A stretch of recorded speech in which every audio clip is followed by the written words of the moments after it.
Richard, que pensez-vous de la galanterie des Africains? Ça fait tout est hypocrisie. Tout est hypocrisie. On parlait de galanterie, moi je dis bien, de deux choses l'une. Soit, on parle de galanterie, c'est la femme, c'est-à-dire que l'homme doit être galant. Aujourd'hui, elles veulent être notre égale. Donc, elles peuvent être galantes aussi, non? Ou bien? Non, voilà, en fait, le problème, c'est l'hypocrisie. Pourquoi est-ce que, dans notre société, là, vous voyez les hommes, ils disent non, ce que ce monsieur-là dit, là, c'est quoi? C'est vieux jeu, c'est moderne. Vous ne trouverez... faites un micro-trottoir, c'est écrit. Tous les hommes sont machos. Dans l'âme, ils sont machos. Je ne parle pas de vos trucs là. Bon, ça, ce n'est pas des hommes. Voilà, ce n'est pas des hommes. Un homme, vrai homme comme ça, là, il est macho. Alors, Cyrus, moi, je pense qu'il y a une vraie confusion de thèmes, de notions et de genre. En fait, le fait pour vous d'être un homme, d'accord, c'est votre capacité à prendre vos responsabilités dans la vie, c'est votre capacité, par exemple, à vous fixer des objectifs et les atteindre. Le fait d'être un homme, par exemple, c'est être capable d'assurer par exemple, vos responsabilités, vos charges au niveau familial, c'est être le modèle de personnes achevées et accomplies. Ça n'a strictement rien à voir avec le fait d'être supérieur à une femme ou à qui que ce soit d'autre. Ça, je veux vraiment que ce soit clair. C'est-à-dire que quand vous, aujourd'hui, vous êtes dans un secteur d'activité, vous êtes fixé des objectifs d'études, des objectifs de vie, quand vous les avez atteints, on dit de vous que vous êtes un homme.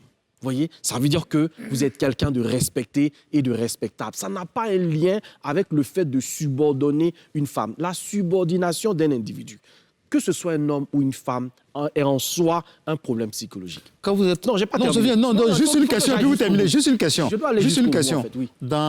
Vous avez parlé tout à l'heure d'un homme accompli, c'est celui qui doit assumer ses responsabilités dans une maison. Oui. Le chef des familles, là, c'est-à-dire que tu cherches de l'argent, tu viens, tu nourris des gens, tout. Ceux qui sont là, c'est qui pour toi? C'est top. La question de chef, il faut comprendre, en fait, c'est que quand généralement, mais on va s'entendre, voilà. Quand généralement vous utilisez le mot chef, j'ai le sentiment que vous avez l'impression de parler de patron. C'est complètement différent de chef. Absolument. Le chef, c'est qui? Le chef, c'est un mot latin qui signifier simplement la tête, être la tête pensante d'eux. Être celui qui a la capacité, en fait, de supporter un certain nombre de choses. Un peu comme, par exemple, nos mamans qui portent des charges sur la tête. Dit, hein. Il y a beaucoup de femmes qui sont chefs de famille. C'est quelqu'un qui est capable de porter des charges. C'est quelqu'un qui est capable de supporter certaines choses. Ça ne fait pas de lui quelqu'un de plus grand. Ça fait de lui... D'ailleurs, si on veut parler de grandeur, sa grandeur consiste à sa façon de servir, à sa façon de prendre soin des autres. C'est ça. Donc, l'Africain, généralement, lui, quand on dit il est le chef, même en étant paresseux, que la femme fait tout, ça veut dire que lui, il est devant et puis la femme doit être derrière. Non, pas du tout. Ce n'est pas ça, en fait, la vraie notion. Allons un peu plus en profondeur, cher ami, sur cette question de l'homme qui est macho. Pour moi, il n'y a pas d'homme macho. Il y a un homme, point final. Parce que dès lors que vous êtes un homme, il ne faut pas oublier le contexte sociologique dans lequel on évolue. Que vous prenez des hommes qui ont été éduqués dans un environnement où on met la femme au même niveau que lui, il grandit dans cet environnement et pour lui, c'est tout à fait normal. On est des êtres sociologiques. On sera dans un environnement où on va croire effectivement que la femme doit prendre les devants. Vous prenez des sociétés, par exemple, comme en Norvège. Vous prenez le Canada, par exemple. Les femmes ont une certaine ascension dans la vie. Elles ont une façon de gérer la vie de tous les jours, etc. Exactement. Et parfois, on pense que les hommes canadiens sont des poltrons. Alors que non, c'est une façon d'avoir été éduqué et de fonctionner. Donc, vérité en deçà des Pyrénées, mensonge au-delà. On est en Afrique, on est dans un contexte, mais à la vérité, on se rend compte que pour la plupart du temps, il y a un mélange de beaucoup de genres. Quand on prend, par exemple, la résolution des problèmes d'infidélité dont vous avez parlé tout à l'heure, mais pourquoi on résout le problème de l'infidélité de l'homme publiquement? Mais parce que, quelque part, c'est une gloire pour un homme d'avoir fait ça. En fait, parce que la société se dit, un homme qui a trompé, c'est normal, quelque part. Mais la femme, quand elle trompe, qu'est-ce qui se passe? Parce que ça remet en cause, en fait, la lignée de l'homme. Ça remet en cause, en fait, sa capacité à s'assurer une descendance. Qu'est-ce qui prouve, à partir du moment où elle va avec un autre homme, que les enfants que j'ai sont mes enfants. Ça veut dire que d'une certaine façon, il faut faire attention à cet être-là. C'est un être qui est super puissant. Parce que si elle est capable de mettre en cause ta postérité, ça veut dire que quelque part, la puissance dont on parle là, c'est un jeu de force, un jeu d'équilibre que je peux comprendre par moment. Mais comme je dis, une femme normalement constituée va accepter l'autorité de son homme, pas parce que c'est une autorité qui lui est imposée. C'est là où vous et moi, voyez, on ne s'accorde pas. Non, si vous aimez l'autorité réellement là n'a votre femme, pas à s'imposer. mais c'est ce que vous dites. C'est une autorité Moi, je de la fait. rencontre, je lui l'autorité dis, est là. tu dois être derrière moi. non, C'est elle ce n'est que pas vous dites. de Vous fait. dites, je la Quand- rencontre quand- et je lui dis, tu dois être derrière Oui. moi. Quand je dis, bon, je rebondis sur- attendez, non, je finis. juste le vieux, c'est vous. D'accord. Je veux même aller un peu plus loin dans tout ce que vous avez dit. Oui. Vous savez, moi, je veux savoir quelque chose. Oui, dites-moi. Les gens d'avant, là, et puis les gens de maintenant, qui sont les plus intelligents On est tous intelligents. Il y a une adaptation de l'intelligence en fonction des contextes. en fonction Parce des contextes? qu'il y a même 30 ans en arrière, il n'y avait pas Internet. Est-ce parce que les gens qui étaient 30 ans en arrière n'étaient pas plus intelligents qu'il n'y a pas eu Internet? Non. Ceux d'aujourd'hui ont Internet et ça va faciliter leur quotidien. D'accord. Tout comme l'homme du Néandertal, il avait son silex pour allumer le feu. Ça ne le rendait pas moins intelligent que celui l'homme d'aujourd'hui. du 20e Vous savez pourquoi je vous ai siècle, posé cette question? Par exemple, oui. Pourquoi c'est aujourd'hui? Oui. Pourquoi c'est il y a peut-être, on va dire, 30 ans ou bien 40 ans, parce que c'est récent, que les femmes cherchent à atteindre l'homme. Cherchent aujourd'hui à être l'égal de l'homme dans les constitutions, dans des choses un peu partout. Oui. Ça veut dire que ceux qui ont créé cet état de fait-là, n'étaient-ils pas intelligents? Ah non, pas du tout, Ah cher non, ami. vous voyez, Je Ah voudrais- non, c'est le non, problème. non, non, Pourquoi non. c'est aujourd'hui des femmes cherchent à sortir, égalité, mais- alors que ça existe dans nos sociétés. Je voudrais Bon, je laisse la femme, je laisse la femme. intervenir Madame pour dire Koulibaly. que personne ne cherche à être l'égal de l'autre. Morphologiquement, nous ne sommes pas pareils. Nous ne serons jamais pareils. C'est clair. Je Ça, c'est une reprends acceptation le que j'aime. mot. C'est bien. Oui, nous ne serons jamais pareils. Nous sommes complémentaires. Bien Il n'y sûr. a pas de supérieur à. Je prends le cas du code du mariage nouveau où on dit que la femme est chef de famille également. Moi, je dis, il s'agit de l'épanouissement de la femme et de l'enfant. Parce que nous sommes dans une société phallocrate où l'homme pense que c'est son bonheur dont il s'agit. Non, non, non. Ils ne pensent pas, c'est comme ça. Non, non. C'est maintenant qu'on met dans nos lois là que la femme doit être chef de famille. Mais est-ce que Donc, tu ceux sais- qui ont fait ça avant, là, ils n'étaient Non, pas non, intelligents. mais est-ce que tu sais pourquoi il y a cette disposition? Bon, je vous écoute. Tu sais qu'avant 2012, Oui. la femme fonctionnaire, c'est-à-dire nous Oui. cotisons toute notre vie. Oui. Et puis, quand la femme fonctionnaire décède, sa pension n'était pas reversée à ses enfants. Pourtant, elle cotise comme toi. Hein. Oui. On ne dit pas non, comme tu es une femme, ne cotise pas. Je cotise toute ma vie. Si je décède, par exemple, que je suis une mère seule, une Oui, famille oui. monoparentale, mes enfants n'ont pas droit à ma pension. C'est ça. C'est que l'homme, avant 2012. Donc cette disposition-là, qui dit que la femme est chef de famille aussi à la puissance parentale, c'est des études sociologiques. D'abord, ça, c'est une première injustice. Deuxième injustice, il y a beaucoup de femmes qui ont leurs enfants, qui travaillent dur pour un enfant qui, le père, il est parti, etc.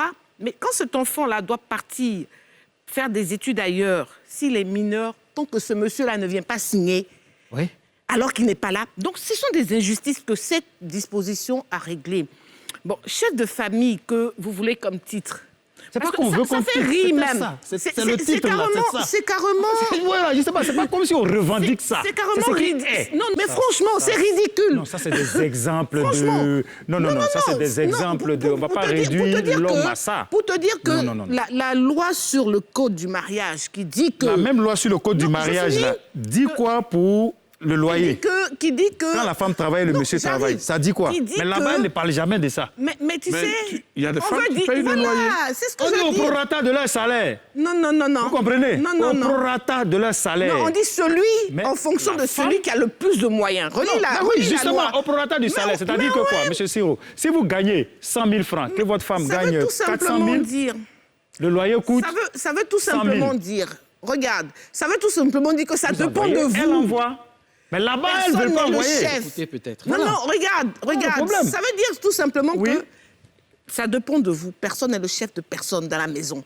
Maintenant, Là, pour c'est être que- chef c'est que ça là, va chauffer, pour hein. être chef là, c'est dans ton attitude.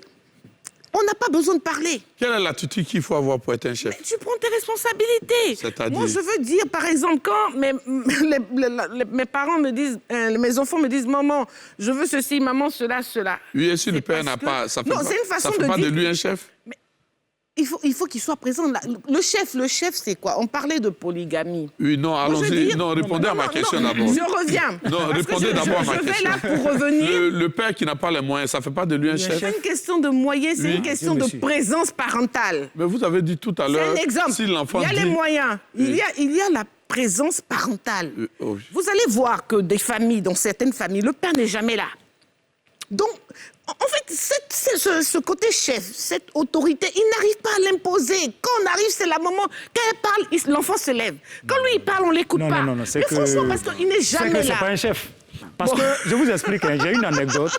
Récemment, j'ai un de mes amis... Je voulais qu'elle revienne d'abord avant ton anecdote. Oui, vas-y. Comment un homme doit faire pour être le chef des familles? Mais à bien des égards, c'est-à-dire financièrement, du point de vue de l'éducation des enfants, du point de vue de la prise en charge psychologique même de la maison. Oui. C'est-à-dire, tu as ta femme qui revient du boulot, Oui. elle n'est pas bien dans la tête. Oui. Mais si tu ne la connais pas, tu ne sauras même pas. Il doit la mettre au dos. Non.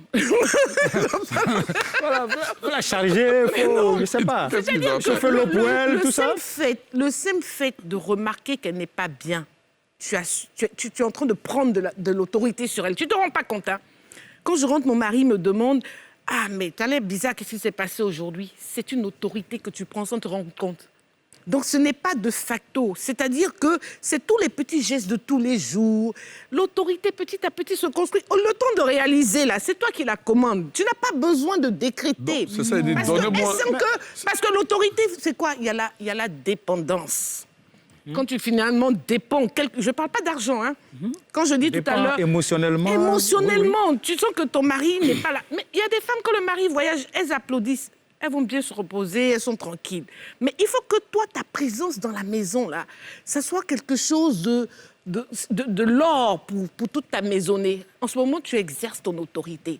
Ce n'est pas écrit. Le fait que maman ne soit pas là, les enfants, ils attendent devant la porte. Maman, parce que quand elle est là, elle a une présence dans leur vie. Et de facto, elle a l'autorité sur eux. Ça ne se décrète pas. Ce n'est pas forcément financier, émotionnel, par la présence, par l'affection qu'on donne à l'autre, on se rend chef. Quand tu es humain, Tout simplement. penses-tu que les hommes africains sont galants?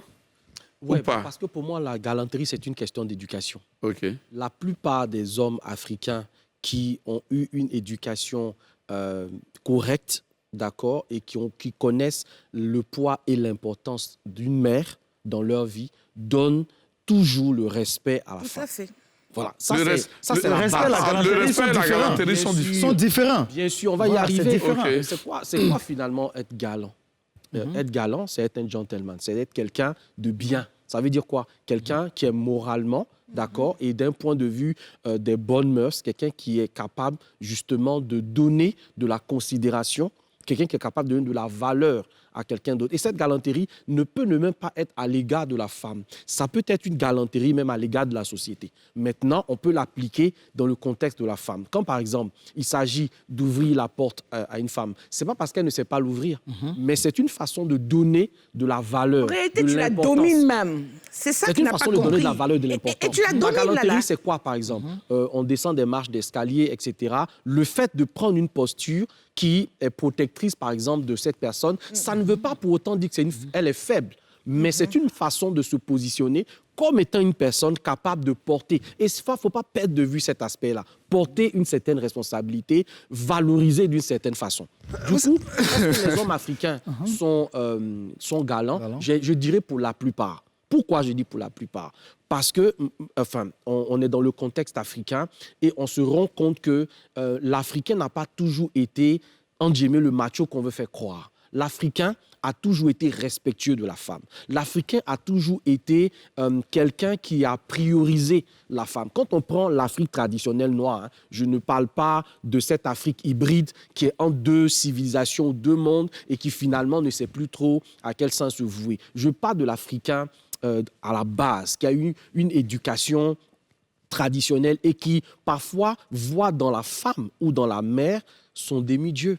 L'Africain véritable, mais c'est quelqu'un qui déifie à la limite la femme. Rien qu'à voir les fresques ou les représentations de la femme dans l'Afrique traditionnelle, on voyait à quel point même, par exemple, dans la mythologie égyptienne, les femmes étaient toujours destinées au-dessus des hommes, par exemple. Pourquoi? Eh bien, parce qu'ils savaient que la porte du paradis, par exemple, se trouvait au pied de la femme. Il y a des contextes africains dans lesquels ces vérités-là étaient enseignées. Donc, pour ma part, une grande frange de la population africaine éduquée à la mamelle des mamans, là,